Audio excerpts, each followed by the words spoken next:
Alléluia, shalom mon peuple, que la grâce du Seigneur soit avec vous. Bienvenue pour une nouvelle vidéo. Et aujourd'hui, nous allons parler de la divinité de notre Seigneur Jésus-Christ. Parce que quelque chose qui est aussi simple, qui est aussi clair, qui est clairement spécifié dans la parole de Dieu, fait encore débat aujourd'hui. Parce que il y a des gens qui veulent se poser en docteur de la loi, mais qui ne comprennent rien aux Écritures parce que la lettre tue, comme l'a dit l'apôtre Paul, mais l'esprit vivifie. Nous avons besoin de l'éclairage du Saint-Esprit pour comprendre la parole de Dieu. Mais il y a des choses qui sont évidentes, il y a des choses qui sont écrites noir sur blanc et sur lesquelles il n'y a même pas à s'interroger. Donc, il est important que chaque croyant, chaque disciple sache sur quoi il est assis, parce que nier que Jésus-Christ est Dieu, bien aimé, c'est quelque chose qui ébranle tout notre fondement, tout l'édifice.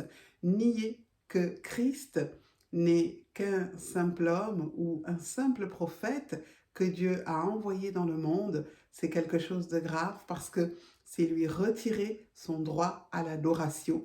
Et surtout, un simple homme ne peut pas sauver d'autres hommes. Un simple fils d'Adam ne peut pas sauver ses frères. Voilà pourquoi c'est important d'être non attaché à ce que les hommes enseignent, mais à la parole elle-même et à demander l'éclairage du Saint-Esprit pour que nous soyons conduits et que nous puissions comprendre la parole de Dieu. Alors c'est parti. Alors nous lisons Genèse dès le chapitre 1 qui nous dit « Au commencement, Dieu créa les cieux et la terre. La terre était informe et vide, et il y avait des ténèbres à la surface de l'abîme. Et l'Esprit de Dieu se mouvait au-dessus des eaux.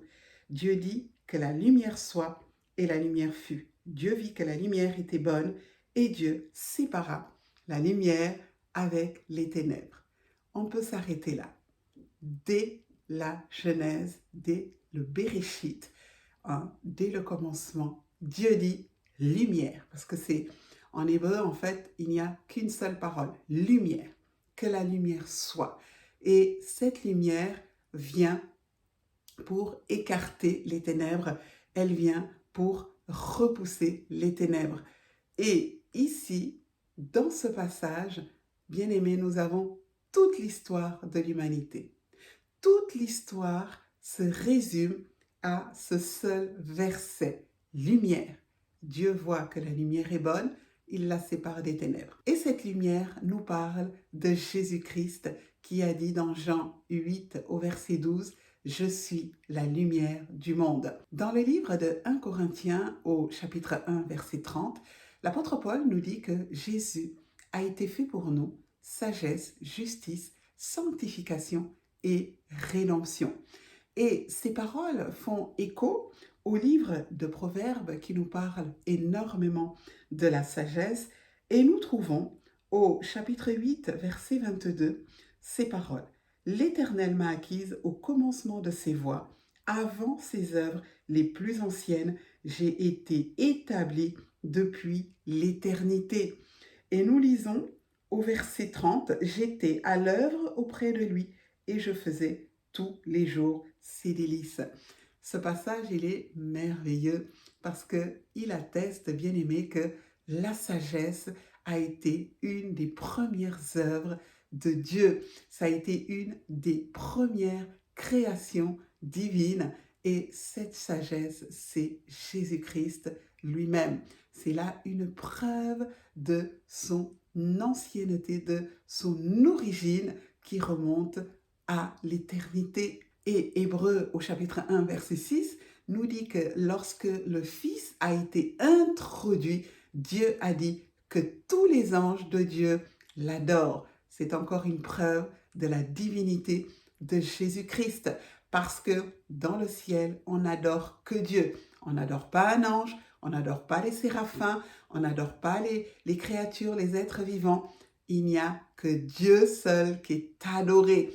Et le fait que le Père ordonne que tous les anges de Dieu adorent le Fils, est une preuve que Jésus n'était pas un simple homme, n'était pas un simple ange, n'était pas une simple créature spirituelle, mais qu'il était bel et bien son Fils unique et qu'à ce titre, il méritait la même adoration qui était due à Dieu le Père. Le prophète Ésaïe va prophétiser sur la venue du Messie.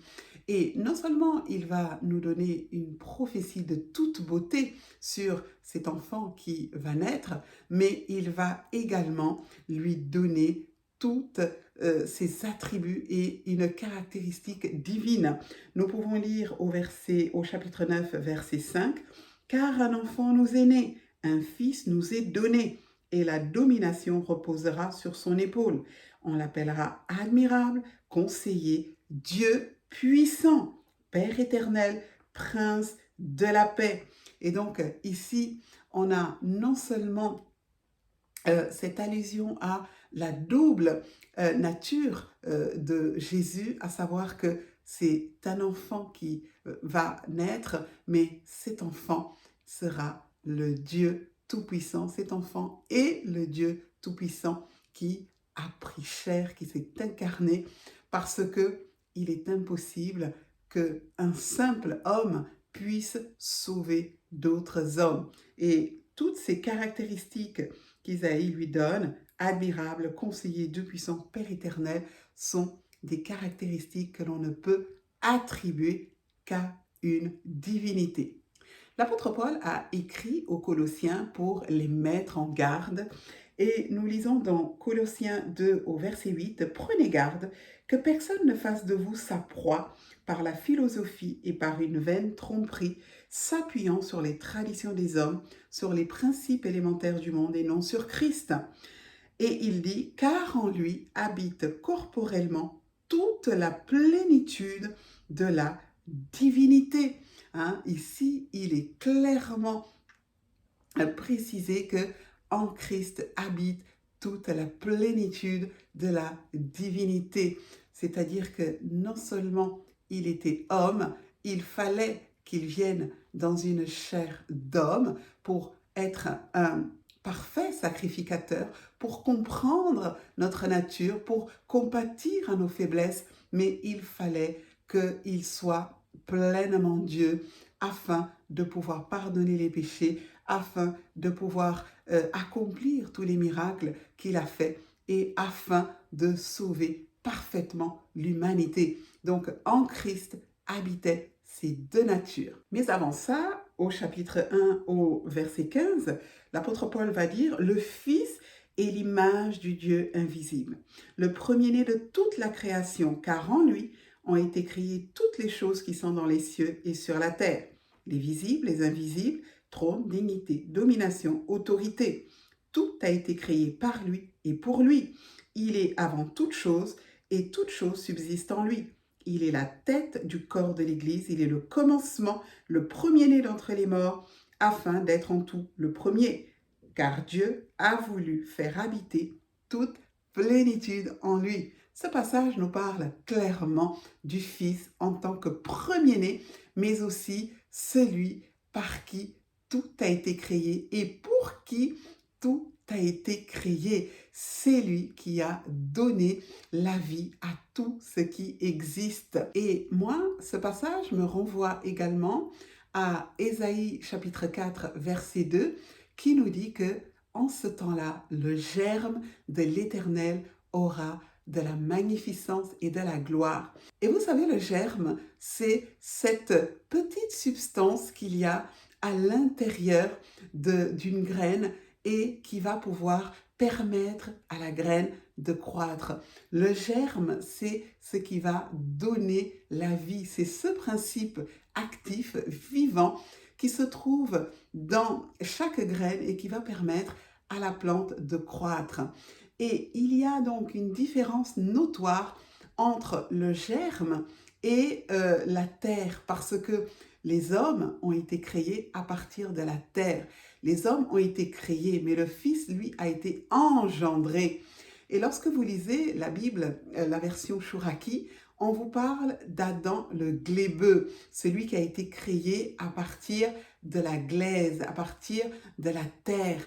hein. Et donc, c'est une différence fondamentale parce que Jésus, lui, n'est pas le glébeux. Jésus est le germe de l'Éternel. Ça veut dire que lui n'a pas été tiré de la terre, lui est descendu directement du ciel et il a la vie en lui. Voilà pourquoi il est capable de communiquer cette vie aux hommes. Le disciple qui nous a laissé également un passage extraordinaire sur la divinité de Christ, c'est Jean. Nous lisons dès le chapitre 1er de l'Évangile selon Jean. Au commencement était la parole, et la parole était avec Dieu, et la parole était Dieu. C'est écrit, bien-aimé, noir sur blanc. Elle était au commencement avec Dieu. Toutes choses ont été faites par elle, et rien de ce qui a été fait n'a été fait sans elle. En elle était la vie, et la vie était la lumière des hommes. La lumière, lui, dans les ténèbres, et les ténèbres ne l'ont point reçue. Jean nous dit que en la lumière était la vie. En elle était la vie, et que la vie était la lumière des hommes. La lumière symbolise la vie et la vie, c'est la lumière. La lumière que nous avons vue dès la Genèse, elle amène la vie. Et ça, aucun homme ne peut le manifester. Seul un Dieu peut manifester une telle vie. Au-delà des témoignages des hommes, notre Seigneur lui-même a maintes et maintes fois affirmé sa divinité et son égalité avec le Père. Dans l'évangile de Jean, au chapitre 8, verset 58, lorsqu'il conteste et argumente avec les pharisiens, il va leur dire « Avant qu'Abraham fût, je suis ». Et ce « je suis » n'est pas sans nous rappeler ce que l'Éternel avait dit à Moïse lorsque Moïse lui a dit « Mais tu m'envoies vers ton peuple, mais que leur dirai-je? Et lorsqu'ils me poseront la question, qui t'envoie? Que répondrai-je? Et il lui a dit, tu leur diras, celui qui s'appelle Je suis m'envoie vers vous. Vous trouverez cela dans Exode au chapitre 3, verset 14. Donc, le Seigneur Jésus lui-même a à maintes reprises attesté que non seulement il pouvait dire, mais il pouvait faire. Il pouvait dire, mais il pouvait prouver. Lorsqu'il a dit « Je suis la lumière du monde », tout de suite, il a ouvert les yeux à un aveugle. Lorsqu'il a dit « Je suis la résurrection et la vie », immédiatement, il a ressuscité Lazare. Donc, il ne se contentait pas de dire, mais il était égal à sa parole. Il était la parole, il était le logos. Jean nous dit qu'il était avec Dieu, il était auprès de Dieu et il était Dieu lui-même. Malgré ça, ils étaient nombreux à ne pas croire en lui parce qu'il se faisait égal à Dieu. Non seulement il appelait Dieu son Père, mais il se faisait lui-même égal à Dieu. Et les preuves de cette divinité étaient là parce qu'il faisait des miracles qu'aucun homme, aucun prophète jusqu'à présent n'avait accompli au milieu d'Israël. Il y a des passages bibliques où Jésus reçoit l'adoration. Dans Matthieu, au chapitre 14, on le voit marcher sur les eaux et cette grande tempête se lève et les disciples ont peur. Ils commencent à crier et Jésus leur dit « Calmez-vous, ce n'est que moi ». Et il menace la tempête et on voit la tempête s'apaiser. Et à ce moment-là, ils sont effrayés parce qu'ils se disent « Mais qui est celui-ci à qui même les éléments de la nature obéissent ?» Et ils l'adorent. Lorsqu'il apparaît à ses disciples, après sa résurrection, dans Matthieu, au chapitre 28, vous pourrez lire ça, on voit que les femmes sont dans l'émerveillement et elles saisissent ses pieds et elles l'adorent. Les disciples également, lorsqu'ils les rencontrent sur la montagne, ils l'adorent. Et Jésus n'a pas refusé cette adoration. Lorsque l'apôtre Thomas, donc que nous qualifions comme étant l'homme qui doute, voit Jésus et qu'il lui dit « Viens mettre ton doigt sur mes plaies, regarde, j'étais mort mais je suis vivant », il l'adore et il lui dit « Mon Seigneur et mon Dieu ». Et Jésus ne refuse pas cette adoration parce qu'elle est légitime. Tout comme il n'a pas refusé l'adoration de l'aveugle né qu'il a guéri, que vous trouvez dans Jean au chapitre 9, verset 38. Il y a de nombreux autres passages que j'aurais pu vous prendre, mais le temps nous manque. Mais il y a un autre passage qui est absolument sublime, que je ne résiste pas de vous lire. Il se trouve dans Philippiens au chapitre 2, verset 6, qui nous dit ceci: « Existant en forme de Dieu, il n'a point regardé son égalité avec Dieu comme une proie à arracher, mais il s'est dépouillé lui-même en prenant une forme de serviteur, en devenant semblable aux hommes, et il apparut comme un vrai homme, et il s'est humilié lui-même, se rendant obéissant jusqu'à la mort, même jusqu'à la mort de la croix. C'est pourquoi aussi Dieu l'a souverainement élevé et lui a donné le nom qui est au-dessus de tout nom, afin qu'au nom de Jésus, tout genou fléchisse dans les cieux, sur la terre et sous la terre, et que toute langue confesse que Jésus-Christ est Seigneur, à la gloire de Dieu le Père. Bien-aimé, il n'a jamais été dit quelque chose de semblable pour un homme, pour un serviteur ou pour un prophète. C'est impossible. Il n'y a qu'à Dieu que revient un tel honneur. Et moi, j'aimerais en plus vous donner un petit éclairage sur quelque chose qui m'a énormément ému et marqué dans ce passage, qui est le terme existant en forme de Dieu. Ça, c'est une preuve irréfutable que Jésus-Christ est lui-même Dieu, parce qu'il a existé en forme de Dieu. Et quelle est cette forme dont l'apôtre Paul nous parle? Nous savons que Dieu est esprit. En fait, vous devez savoir que lorsque le Père a présenté au Fils son plan de salut, Jésus, savait ce que cela lui coûterait. À savoir que le processus d'incarnation, le fait de devenir un homme, c'est quelque chose qui allait lui faire perdre à jamais sa forme première de pur esprit.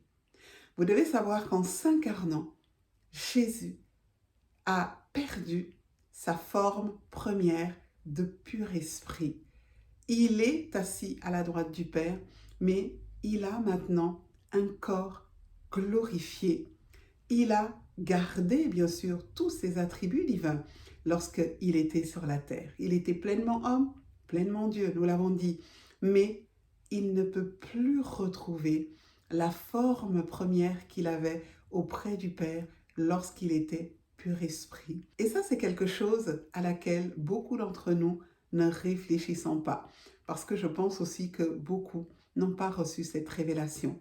Mais tu dois savoir que le plan de Dieu allait être si glorieux, ce plan de salut allait être si glorieux, si merveilleux, si extraordinaire que il a fallu vraiment un sacrifice qui soit digne de ce nom, un sacrifice comme jamais personne n'aurait pu l'accomplir. Seul un sang pur, un sang divin pouvait laver le sang humain, pouvait nous racheter de notre déchéance. Voilà pourquoi, pour prix de cet abandon, pour prix de ce sacrifice, il a reçu le nom qui est au-dessus de tout nom. Et à son nom, les anges, les cieux, la terre, tous les éléments, toutes les créatures, tous les êtres se prosternent et l'adorent. La Bible dit que même ses ennemis devront confesser qu'il est Seigneur des Seigneurs, Roi des Rois. Et dans le livre d'Apocalypse, lorsque vous lisez toutes les lettres dans lesquelles le Seigneur parle à son Église, nous avons des merveilles de révélation sur Christ, non plus crucifié, mais Christ glorifié, sur ce qu'il fera, sur le devenir de l'humanité, sur le devenir de la terre, sur la récompense qu'il donnera à ses croyants, à tous ceux qui ont cru en lui, sur sa gloire céleste, sur ce qu'il adviendra de ses ennemis également et de Satan. Donc, au vu de tout cela, on ne peut pas prêcher des hérésies et on ne peut pas continuer à dire que Jésus-Christ n'était qu'un simple homme ou que Jésus-Christ n'était qu'un simple serviteur ou un simple prophète. C'est une hérésie. Et l'apôtre Jean dira que qui est celui qui nie que Jésus est le Christ, le Fils de Dieu, si ce n'est l'Antéchrist. Celui qui nie également la divinité de Jésus-Christ suit le même esprit d'égarement. Et il nous met en garde dans Apocalypse en disant « Gare à celui qui voudra ajouter ou retrancher quoi que ce soit des paroles de ce livre. » Il ne faut pas prendre cela à la légère, bien-aimés.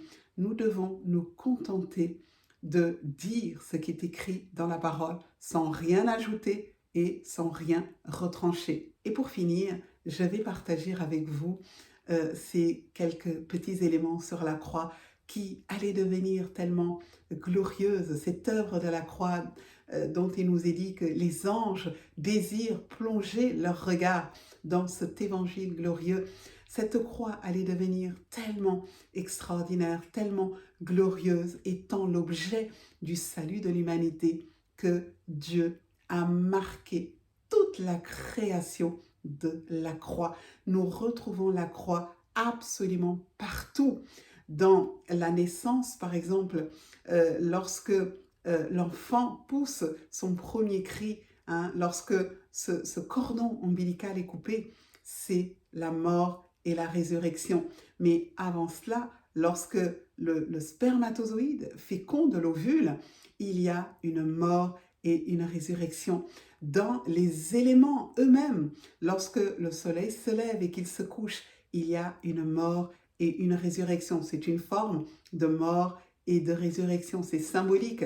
Lorsque nous inspirons et que nous respirons, là encore, il y a le symbole de la croix, c'est la mort et la résurrection. Dans la vie animale, dans la vie végétale, lorsque vous mettez une graine en terre et que cette graine, pour donner la vie, elle doit mourir, elle meurt, le grain meurt, et ensuite nous avons cette plante, et bien là aussi la croix est présente. C'est le symbole de la mort et de la résurrection. Donc, dans tous les éléments, Dieu a placé le symbole de la croix, que ce soit au niveau de la création de l'homme, que ce soit au niveau de la vie animale, végétale, minérale. Dans toute la création, nous retrouvons le symbole de la croix parce que c'est une œuvre grandiose, c'est une œuvre extraordinaire, c'est une œuvre puissante, c'est une œuvre qui allait devenir quelque chose d'absolument merveilleux. Et ce sont des choses que nous devons comprendre, bien-aimés, parce que si Jésus-Christ n'était pas venu en chair, s'il n'était pas pleinement homme et pleinement Dieu, nous n'aurions jamais pu être sauvés. Si Jésus n'était pas ressuscité, nous serions encore dans nos péchés. Mais Jésus est pleinement Dieu, béni éternellement, adoré par les anges et par tous ceux qu'il a rachetés. Nous lui rendons gloire parce que nous savons qu'il est le Seigneur des seigneurs, le roi des rois, et qu'il est le sauveur de toute l'humanité, et qu'il revient pour mettre ses ennemis sous ses pieds. Cette question, bien-aimée, de la divinité de Jésus, c'est une question centrale. Ne minimisez pas cela, parce que si Jésus n'est pas Dieu et qu'il ne reçoit pas l'adoration en tant que Dieu, ça veut dire qu'il n'est pas ce qu'il est. Or, il est Dieu. Il est celui qui pardonne les péchés. Il est celui qui donne la vie. Il est celui que nous adorons. Et il est celui qui vit éternellement. Il vit au siècle des siècles. Et il est celui qui revient pour juger la terre entière. Et la Bible dit que tout œil le verra, même ceux qui l'ont percé. Et ils n'auront pas le choix que de plier les genoux devant lui et de confesser qu'il est Seigneur des seigneurs et Roi des rois, à la gloire de Dieu le Père. Je vous bénis, gardez le bon dépôt, gardez vraiment cette foi qui nous a été transmise une fois pour toutes et ne laissez rien l'altérer, ne laissez personne vous voler votre couronne. Je vous bénis et je vous dis à bientôt. Shalom.